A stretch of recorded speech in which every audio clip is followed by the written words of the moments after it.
Get in here. So is this the last video of the year? No. This is okay, so it's not the last video. When is the next video? I'll put one out on New Year's Eve.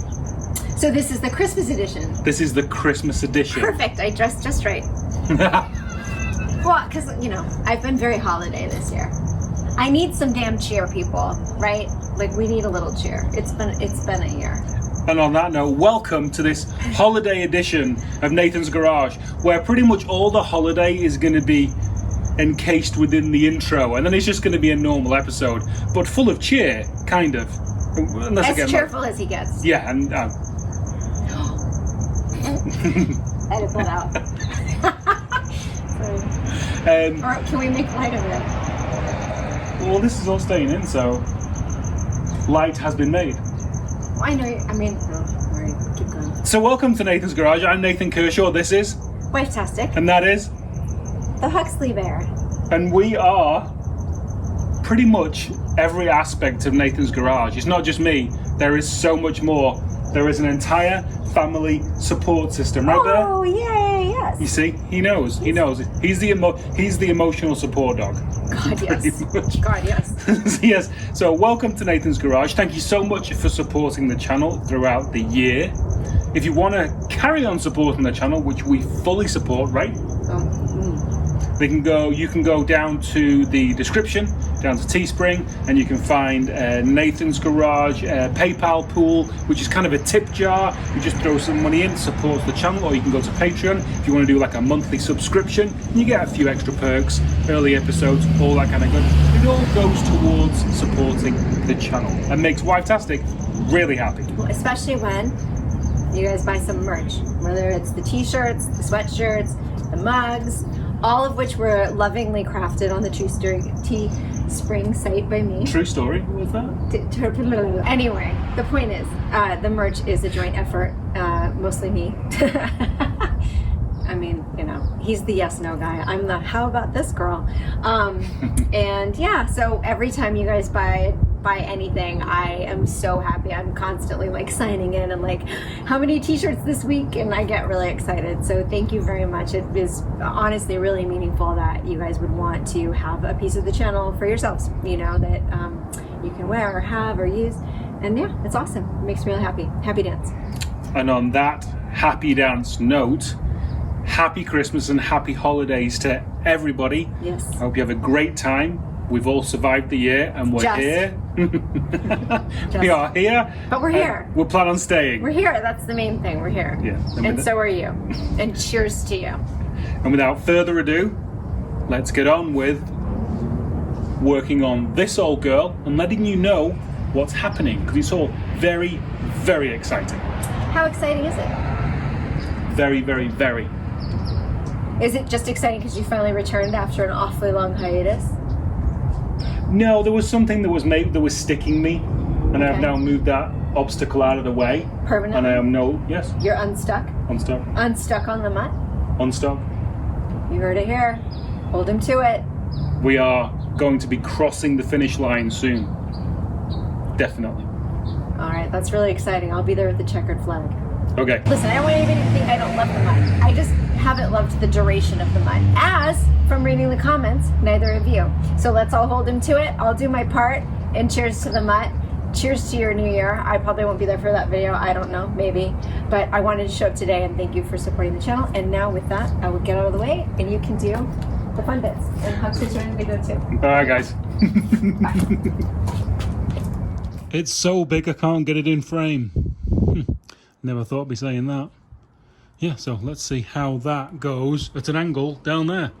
So right now, that will go over that part, but it's too wide to insert into there. So, right, so let's move to the front, and I'm going to put the latch onto the hood and that latch into there. Metal thickness wise, probably a bit of overkill, 1/8 of an inch thick. So that's that way, it's strengthened up the scuttle. So that latch is on, that's in, and so now, as far as I've seen it on car shows and stuff, we put that in there, mount it up, put a blob of grease on the top, and then put the hood on and see where it marks on the underneath. Who knows, one day I may take the bog off this hood, because it may show the Himalayas which lay underneath.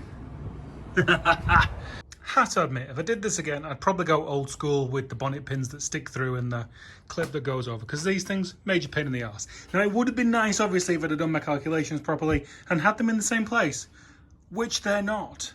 And they kind of work, and it's kind of weird. And I got really frustrated, bent the bottom of the bonnet, so that doesn't really fit anymore. So it's been real success altogether. Now, a few of you may be asking yourself, what about the motor and what about the wiring? The wiring has been a definite emotional minefield for me, shall we say, and I've had amazing help. But I don't want this engine in. And if it had been really, really easy, I would have kept it in for whatever period of time and probably done silly things with it.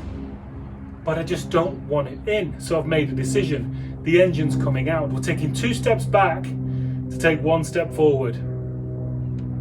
That made sense in my mind. Engine's coming out, transmission staying in, all wiring is coming out. And I'm not telling you what's going in yet. Okay, people, bring on the blank canvas.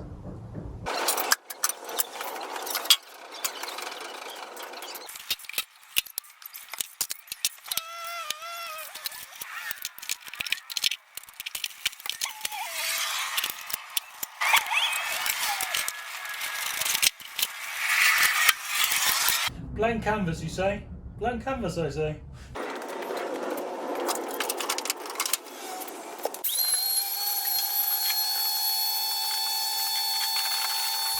So at this point, I'm quite sure you're all expecting an expertly edited, witty, skillful, and funny montage of removing the engine. And that's what I actually had. It was truly Oscar worthy, but unfortunately, corruption played a part in the loss of all that footage. So we don't have it. Gutted. So I guess all we can do is move on to what we do next. Well, it seems we have changed. That doesn't look like a BMW engine, and it isn't. I got a wild hair one night, and after taking the BMW engine out, I thought, I want to see what the Volvo engine looks like in. So I came in here, and it's all chocked up on wood and axle stands right now, but it's ballparky. It's an empty block, by the way. I'm not that strong, although I do like to think so. So yeah, so threw it in, and it's totally going to work. I'm 99% sure it's going to be the engine that goes in, not this one, but a Volvo engine. Really hope so, because I've just made a purchase. There were a few engine options. There was this 5-cylinder one. I actually had a bit of a moment where I was thinking about the T4 out of the S40, which is basically the 4-cylinder version of this exact same engine. Same make, really nice power, and they're even shorter than this. LS, obviously, easy to do. You know, pick one up from the yard and then just, buy a wiring loom from a supplier. Although that, would work out being really, really pricey, and I just don't have room to pull a Chevy Suburban into here and, pull that to pieces. I don't really want to either, I'm being honest, because the good blocks are obviously the aluminum ones, but the ones that are really readily available, the steel ones. And I like the idea of lightweight, and boy does that tick the box of lightweight. And then obviously 302. I know my way around a 302 Ford. I put a couple in the XRs, and not a couple, just one. And they're nice, they sound great, and for what this is going to weigh, hopefully by the time I've finished adding metal, it's not going to weigh that much, and the performance would be considerable. So yeah, so as I say, I've made a purchase. Let's have a quick walk around.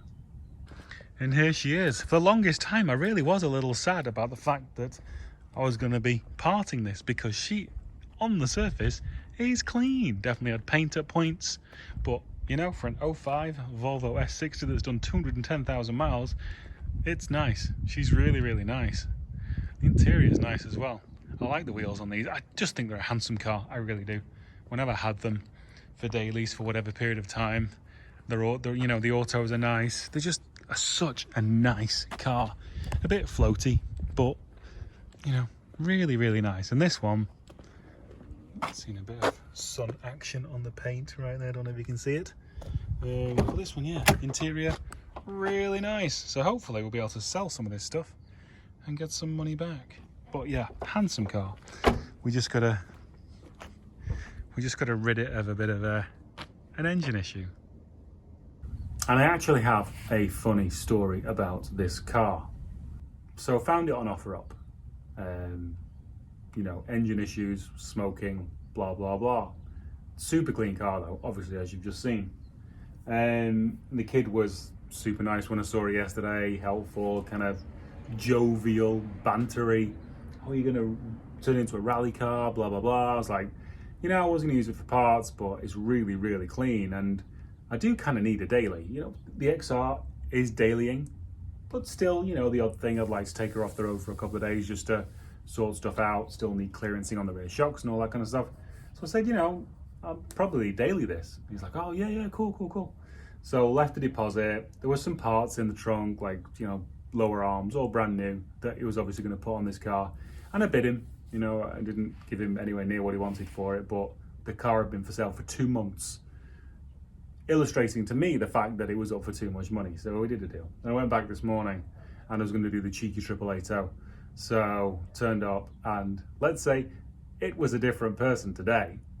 So everything was there, suspension parts were, and I was like, dude, come on, like, you know, deal's a deal. I was like, no, you didn't pay full money, so no, I'm gonna make some money somehow. I was like, oh, whatever, can't be asked. So give him the keys, and he throws me this most beaten up, torn, overwritten pink slip I've ever seen in my entire life, and some weird, like, sales receipt situation from supposedly some roadside dealer that they bought it from. So I was like, so this isn't you on the pink then, is it? He was like, oh no, it's not us. I was like, oh God. Luckily for me in this situation, it was a bit of a dick move on his part, because I said I wanted it as a daily. But I'd made the decision last night that I was going to use this for parts anyway, so it didn't make any difference to me whatsoever. But, you know, you always use it as a bargaining tool if you've got back reg and all that kind of stuff. So literally he gives me the pink and runs inside his house, which is a fort, like big steel gates, and he literally sprints and like shuts the gate. I'm like, okay, hope it starts now. I put the key in and started, and I just limped it down the road to the end of the street. So AAA came and picked me up. Came in like 10 minutes, super quick. Guy was awesome, and then, you know, dropped it here. So we had two options on white block. We had the 850 white block, which is the older version. So we've got older computers, distributor, slightly better block for rear mounting. Apparently the bosses are slightly different, so I'm gonna have to make this one work. But with this one, well, with the 850 you've got simpler wiring as well. With this one, obviously wiring is probably going to be more complicated, but way faster computer, you know. And the last version of kind of the P2, this was the 05, so it's like the facelift, you know, of the 01. You had the later one, which I think came out in 2010 or something, once the Chinese had bought it, still with the 2.5 engine, but with a different body. I'm assuming it's going to have the same ECU because it was the last iteration of the engine. They're probably not going to spend any money on electric, so I'm quite sure that this is the very final version.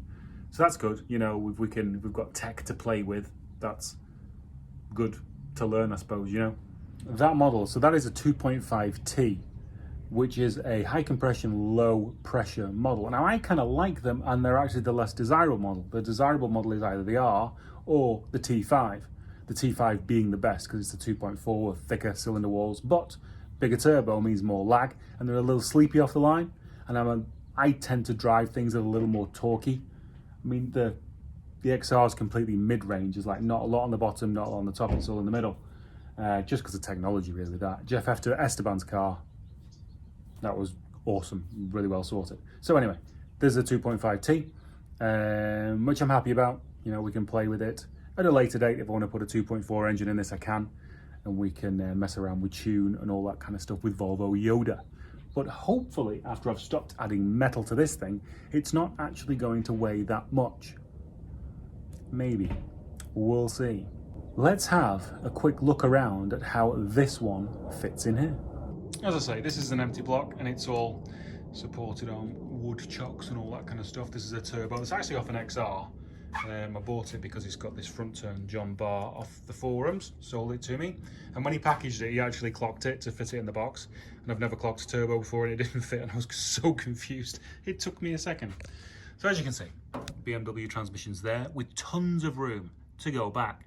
That's an interesting point because if you look there, they have plenty of room. I can even trim this bulkhead, strengthen it. The engine can actually go back about 4 or 5 inches. Transmission as well, you know, because I can easily get to the top belt housing bolts right now. One issue with the positioning of the actual engine right now is that this hump here that you're seeing right there is where the oil pickup runs. So this can't be shaved, and that right now is sitting on the rack. Now obviously it's generalized, you know, I'm kind of right-ish on height. We'll only know when we get the actual adapter in to see, you know, exactly what's going on. But the rack is in the right place. I put it back on after I pulled the engine. And you can see where the engine actually stops. It's not too far in front of the front wheel center line. So if this goes back even further, that's good. And again, if it goes back even further, it's going to be good for that because it's going to be on the cross member then, and we can modify the cross member. We can't really modify the rack, and I don't want to move it, lower it. Don't want to be pissing and farting about with Ackerman angle and all that kind of stuff. That's way too out of my pay grade, you may say. Yeah, so that's good as well. There's plenty of room for clearance to the booster, which can be an issue at points. Again, can go back. Now, intake. Now, on the latest version of the S40, they have a plastic intake. Also, the latest version of the S60 as well, with the 5-cylinder. I actually have a plastic one, and it comes here, comes out, the throttle body's here as opposed to on the bottom, comes out and turns at an angle slightly. So if that plastic one fits on here and the electronic throttle body out of that car fits on the plastic intake, that's going to be the best option that I will probably use. Because I'm not going to be pushing massive boost because, you know, again, hopefully not on much metal, hopefully featherweight. So yeah, I'm actually, you know, happy with this situation. Oh, I've tried the hood on and the hood closes. It's pretty centered actually, I'm surprised. That's awesome. And plenty of room for radiator, intercooler, AC condenser, AC? You know, it's really stripped out right now. It'd be pretty cool if I put everything out of that car into here, because having a bit of AC would be really, really nice. You know, it'd make it a lot more usable. But yeah, so that's that. That's mocked up, so we'll pull that out right now because all my axle stands are down there being used for various things around here, and I need the axle stands to lift the front of that to drop the oil out of it.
What do you think?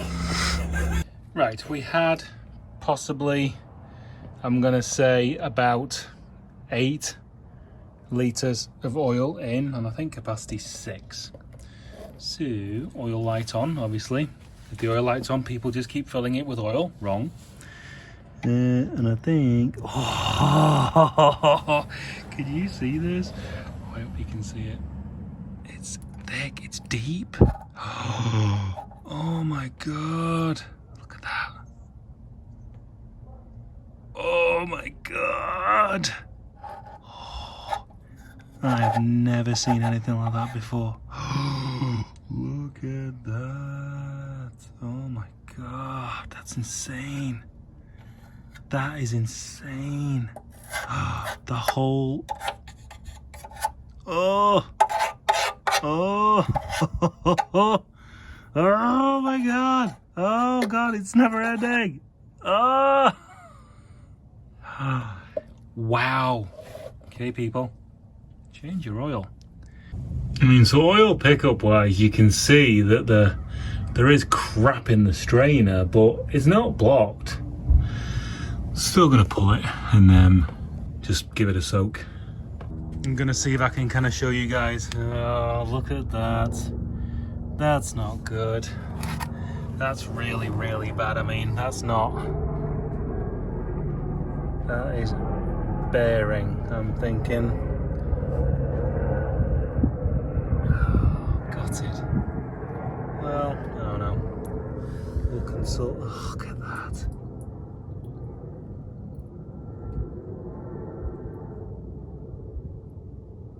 I'll consult Volvo Yoda and see how strong these old girls are. I fear not strong enough. It's definitely clean to go back in. Pretty spotless. And the oil pickup is about 90% cleaner than it was. So we need the fancy anaerobic sealant, some O-rings, and a lot of Marvel mystery oil, I think. So that is like that right now. Next thing we need to actually attack before anything else is the PCV, the crankcase vent, because they're a complicated little thing to get right, and there's a few things you can miss if you don't know what you were doing. The next stage of the Mutt's engine recovery program, if it can be recovered.